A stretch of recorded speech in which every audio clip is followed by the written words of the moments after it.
에듀클래스. 안녕하십니까 수험생 여러분, 반갑습니다. 대산전개원의 원장 김민혁입니다. 이번에는 두 번째 핵심 앙페르의 오른나사 법칙이에요. 핵심을 배우기 전에 지난번에 배웠던 내용을 리뷰를 해보도록 할게요. 미션 다들 하셨나요? 여러분 지금도 늦지 않았습니다. 꼭 한번 7번 써주시기를 부탁드릴게요. 지난번에 중요했던 미션 중에서 어떤 내용이 있었냐면 여러분 자기력선의 성질 5가지가 있었어요. 자, 그 5가지 간단하게 한번 리뷰해 보도록 할게요. 그럼 첫 번째는 자기력선은 눈에 보인다, 보이지 않는다? 그쵸? 보이지 않는다. 그래서 자기장의 모양을 나타낸 가상의 선이다 라고 했었고요. 그 다음에 여러분 이 자기력선이 오밀조밀할수록 여러분 자기력은 어떻게 되는 거예요? 세지는 거죠. 그 다음에 자기력선은 상호 교차한다, 교차하지 않는다. 교차하지 않습니다. 요거 시험에 많이 나왔었고요. 그 다음에 또 시험에 많이 나왔던 거는 자기력선은 어디에서 시작해요? 그쵸? N극에서 시작해서 S극으로 끝난다. 우리 약속한 내용들입니다. 수험생 여러분들 복습 많이 해주시고요. 지금부터 앙페르의 오른나사 법칙 시작해 보도록 하겠습니다.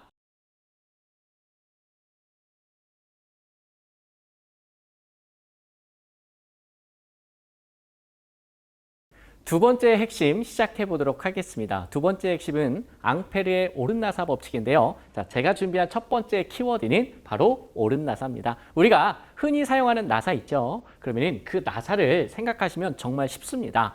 여러분들 이 나사를 십자 드라이버를 가지고 어떻게 해요? 끼릭 끼릭 끼릭 하고 돌리죠. 그러면 얘가 나사가 돌아갑니다. 나사가 회전합니다. 그걸 우리가 무슨 방향이다 라고 얘기하냐? 회전 방향이다 라고 얘기를 해요. 자, 무슨 방향? 회전 방향. 회전 방향이 너무 어려우시면 돌아가는 방향이다 라고 생각하시면 되고요. 그러면은 제가 열심히 돌려요. 열심히 돌리면 나사가 앞으로 나가겠죠. 앞으로 나가겠죠. 맞죠? 이걸 우리가 진행 방향이다 라고 이야기를 합니다. 그러면은 나사의 진행 방향은 어떻게 되냐라는 거죠. 바로 요렇게 앞으로 나아간다라는 거예요. 그래서 얘가 회전 방향이고 얘가 바로 진행 방향이다.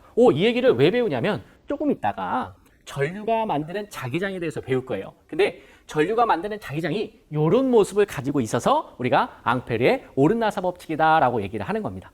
이해되셨나요? 괜찮아요. 천천히 하다 보면 다 우리가 알 수가 있어요. 그리고 이거 딸딸딸딸 외우지 않아도 돼요. 수업 듣다 보시면은 나중에는 무조건 외워지게 되어 있습니다. 자, 이렇게 해서 간단하게 오른나사 확인했고요.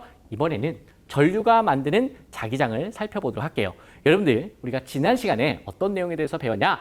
전기와 자기는 서로 뗄래야 뗄 수가 있다고 했어요? 없다고 했어요? 네, 맞아요. 없다고 했어요. 그래서 동전의 앞면과 뒷면처럼 항상 함께 붙어 다닌다라고 말씀을 드렸었습니다. 그래서 지금 이번 파트에서 배우는 것은 바로 전류가 흐를 때 그 주변에 뭐가 발생한다? 자기장이 발생한다. 아주 중요한 내용이에요. 그래서 이러한 중요한 내용을 딸딸딸딸 외우는 게 아니라 자꾸 들으시면서 여러분 자연스럽게 여러분 전공 지식을 내 커먼센스, 기본 상식으로 내가 바꾼다라는 생각으로 자꾸 들어주시면 좋습니다. 그러면은 도선의 전류가 흐를 때 만드는 자기장을 우리가 어떻게 확인할 수가 있냐? 실험을 통해서 확인할 수가 있어요. 2가지 방법이 있는데요. 자, 첫 번째는 전선에 전류를 흘려요. 그리고 그 주변에다가 나침반을 이렇게 놓습니다. 그리고 전류를 흐릴 때 나침반이 어떻게 되는지 확인해 보는 거야. 그러면은 나침반이 움직입니다. 뭐 한다고요? 나침반이 움직인다고. 나침반이 움직인다는 것은 그 주변에 자기장이 존재하기 때문에 그렇다라는 거죠. 우리가 여러분 배에서 우리가 항해를 할 때나 어디를 갈 때나 나침반을 가지고 막 우리가 찾지 않습니까? 그건 뭐예요? 지구 자체가 뭐예요? 자석이지 않습니까? 이건 또 뭔 소리야? 넘어갈게요. 복잡하게 안 할게요. 자, 이랬든 저랬든 간에 나침반이 움직인다는 것은 뭐다? 도선 주위에 뭐가 생겼다? 자기장이 생겼다라는 거죠. 두 번째 방법은 여러분 간단하게 코일 주변에 철가루를 뿌려요. 그리고 전류를 흘려보내요. 그러면은 여러분 어떻게 돼요?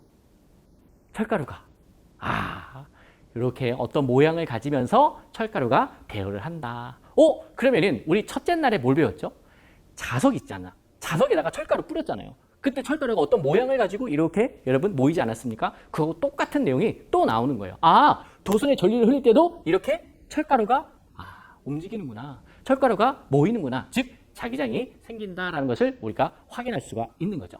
자, 여기 보시면 어떤 판에다가 여러분 도체, 지금 얘가 도체예요. 지금 얘가 뭐라고요? 얘가 도체다라는 거죠. 이 도체에다가 이렇게 전류를 흘릴게요.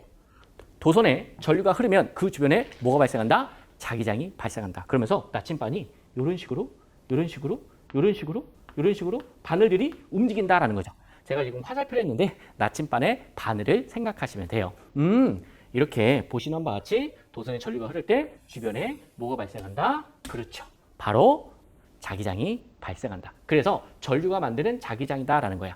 그러면 이 오른나사와 얘는 무슨 관계냐라는 거죠. 오호, 이제 엔딩. 자, 얘가 무슨 방향이에요? 회전 방향이죠. 회전 방향. 얘는 뭐예요? 바로 진행 방향이죠. 그러면은 전류가 이렇게 진행할 때, 자, 오른나사. 무슨 나사? 오른나사. 오른손 생각하시면 돼요. 오른손을 이렇게 감아주시면 돼요. 감아주시면, 아, 요런 식으로 자기장이 형성된다. 선생님 어지러워요. 간단하게 여러분 말씀드리면은, 봐요. 오른나사죠? 나오죠? 그리고 이쪽으로는 어떻게 해요? 들어가죠? 나오고 들어가고, 나오고 들어가고. 자, 들어가는 것을 우리가 이렇게 표현하고, 나오는 것을 이렇게 표현할 수가 있겠죠. 이해되십니까? 자, 그러면은 전류의 방향이 바뀌면, 예, 이제 밑으로 이렇게 되고 또 이렇게 되는. 아하, 요게 바로 앙펠의 오른나사 법칙이구나. 간단하게만 여러분 정리를 해드리고 나중에 본문에서 열심히 배워보도록 하겠습니다. 자, 그 다음에 여러분 또 중요한 키워드가 하나가 있어요. 그게 뭐냐면 바로 자석의 종류예요. 자석의 종류인데 여러분 자석의 종류는 크게 두 가지가 있어요. 이게 무슨 말이냐면, 자, 자석이 있어요. 자석의 종류가 두 가지가 있다. 하나는 이제 영구자석. 영구자석이라는 것은 여러분 쉽게 말해서 막대자석을 생각하시면 돼요. 그 다음에 또 뭐가 있냐? 전자석이 있다라는 거죠. 아니 선생님, 이 영구자석과 전자석 뭐가 중요한데요? 중요하죠. 우리가 일반적으로 여러분 전동기나 발전기 있죠. 아주 코딱지만한 전동기나 발전기는 영구자석을 많이 쓰고요. 그리고 코딱지만한 않은 큰 또 중대형의 발전기나 전동기는 모두 다 뭘 쓴다? 전자석을 쓴다더라. 선생님, 저는요 태어나서 전자석이란 말 처음 들어봤는데요. 아닐 거예요. 우리 초등학교 때부터 또는 중학교에서도 이 전자석에 대한 내용을 얘기를 합니다. 이 전자석에 대해서 간단하게 설명을 드리면은, 자, 여기 철심이 있어요. 자, 제가 그렸는데 이 노란색이 뭐예요? 철심이에요. 자, 철심에다가 여러분 뭐를 감냐? 코일을 감아요. 뭘 감아요? 코일. 다시. 철심에다 뭘 감는다고요? 코일. 이런 식으로. 자, 얘가 뭐다? 코일이다라는 거죠. 전선을 감았다. 또는 코일을 우리나라 말로 번선이다라고 이야기를 합니다. 자, 이런 식으로 해서 우리가 여기다가 이렇게 전류를 흘려 보내주면은, 전원을 연결해서 여러분 전류 흘려 보내주면은 얘 자체가 뭐가 나오는 거예요? 자석이 나오는 게 있죠. 즉 얘가 자석이 되는 거예요. 얘가 뭐가 된다고요? 자석이 된다고요. 그러면서 예를 들어서 이런 식으로 자석 또는 자기력선이 나온다더라. 너무너무 중요해. 그래서 실질적으로 전동기나 발전기는요 다 철심과 다 코일로 이루어졌어. 그러니까 무겁지. 무거워요. 철이 어바웃으로 말씀드리면 대충 비중이 7이고요. 구리는요 비중이 9예요. 오! 이게 무슨 소리야? 물보다 9배 무겁다고요. 구리가 대략적으로. 오, 선생님, 구리가 철보다 무거운가요? 네, 맞아요. 가끔 혼동하시는 선생님들이 계시는데요. 일반적으로 여러분 구리가 철보다 무겁습니다. 이건 이제 상식으로 여러분께서 자꾸 한번 들어보시면 되겠고요. 자, 이런 식으로 여러분 전자석이 아주 많이 나온다더라. 어느 과목에서? 전기기기라는 과목에서. 이해되셨나요? 고민하지 마시고 지금 바로 에듀클래스 홈페이지에 접속하셔서 교재를 구매하시면 됩니다. 여러분 지금부터 딱 3분만 시청해 보세요. 영상을 시청하시고 에듀클래스와 함께 공부하시는 수험생분들은 반드시 합격할 것입니다. 수험생 여러분, 저희가 설문조사를 했는데요. 시험에 떨어진 수험생분들에게 왜 떨어졌는지 그 이유를 한번 여쭤봤습니다. 근데 이 팩트 있게 전달을 하니 약간 말이 거칠더라도 여러분 넓은 마음으로 양해를 해주셨으면 감사드리겠습니다. 가장 많았던 이유 중에 하나가, 첫 번째가 공부만 하면 급격히 피곤해진다예요. 그러면서 뭐라고 써주셨냐면, 고등학교, 대학교를 졸업하면서 공부가 끝났다고 했는데 이거 재미도 없는 전기 공부를 하려고 하니 환장한다, 이렇게 써주시더라고요. 또 어떤 분들은 미치고 환장하고 팔딱팔딱 뛰겠다, 이렇게들 말씀을 하십니다. 사실 전기가 진짜 어렵긴 어렵죠. 저도 다시 태어난다면 전기 안 할 것 같아요. 두 번째 카테고리는 저도 이걸 읽으면서 조금 긴장하면서 읽게 됐어요. 이게 팩트 있는 문장을 그대로 읽어드리면 이런 거였어요. 사기당한 것 같아서 공부할 맛이 안 난다. 그리고 가로 열고 닫고 진심 개빡침. 이런 말을 좀 쓰면 안 되지만 한번 있는 그대로 한번 표현해 봤습니다. 이 내용을 저희가 분석해 보니까 이런 내용이더라고요. 어떤 이제 수험생분들이 큰 맘 먹고 교재하고 온라인 강의를 이제 구매를 했어요. 이제 신청을 했겠죠. 그리고 이제 공부를 하려고 하는데 강사가 자기 혼자 떠든다든지 아니면은 수험생의 눈높이에 맞지 않고 수업을 한다든지 그러니까 이해가 안 가는 거죠. 그다음에 이제 세 번째는 책과 강의가 따로 노는 거죠. 책은 책대로, 강의는 강의대로. 보통 이제 여러분께서 기대하시는 기대치가 있을 텐데 어떤 그 기대치에 미치지 않는 것 같아요. 그러면서 어떤 분은 마지막에 이렇게 결론을 내주시더라고요. 저희가 그 문장을 그대로 갖고 오면 눈탱이 맞은 것 같다. 어후, 저도 두렵습니다. 저희는 여러분들께서 이러한 감정이 들지 않게끔 공감하면서 정말 최선을 다해서 컨텐츠 그리고 교재를 만들도록 하겠습니다.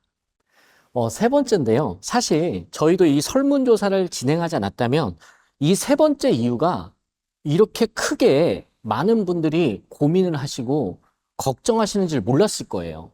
저도 반성을 합니다. 뭐였냐면 되게 간단해요. 자격증 취득 후 진로에 대한 확신이 없어서 이걸 쉽게 표현하면 자격증을 진짜 따야 되나? 여기에 대한 고민들이 정말 많으시더라고요. 여러분 걱정하지 마세요. 이 부분 저희가 시원하게 날려드리도록 하겠습니다.